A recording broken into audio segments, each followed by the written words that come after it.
Le premier objectif de New Setting, c'est vraiment la rencontre entre les arts plastiques et les arts de la scène, avec des œuvres qui ne rentrent pas dans des catégories qui sont peut-être inqualifiables.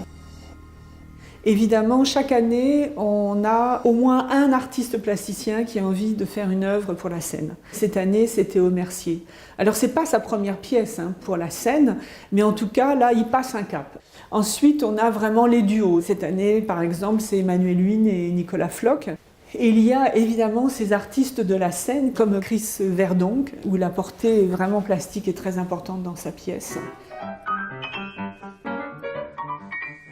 Nous, on pense que ce sont des artistes qui sont en prise directe avec la réalité. Et donc, à la fois, c'est intéressant parce qu'ils vont être sur des formes qui peuvent un peu dérouter, parce qu'on n'est pas habitué à ce vocabulaire, à la mise en scène. Et en même temps, je pense qu'elles peuvent être extrêmement directes pour le public, parce qu'elles s'impriment complètement dans le paysage qui est le nôtre. C'est une prise de risque pour eux. Par exemple, Cyril Teste, avec son spectacle créé autour de Festen, où c'est une écriture théâtrale filmique qui propose des facettes de la réalité sous différents angles en même temps. Donc c'est un regard totalement inhabituel et on est très très content de l'accompagner.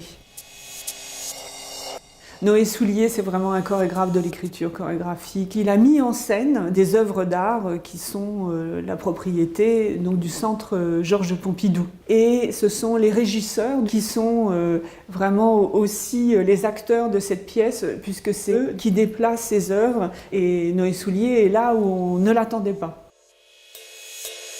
Pénélope Michel et Nicolas DeVos avec leur spectacle de Crowning Land, ils ont souhaité être vraiment à la frontière, eux, entre le spectacle et les sciences.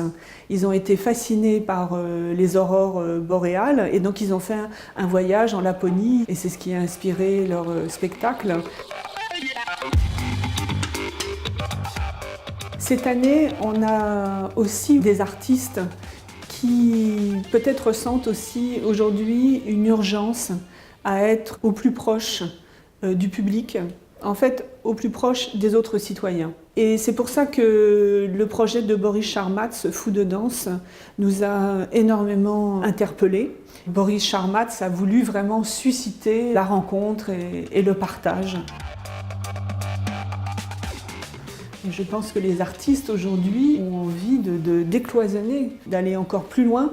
Et donc, évidemment, ça interroge la question de la représentation, la question du rapport au public, comment on l'actionne, qu'est-ce qu'on peut trouver d'autre. Et le public est aussi un endroit qui nourrit la création. C'est comment on fait ensemble. Et en tout cas, il y a quelque chose qu'on partage, c'est le plaisir du mouvement.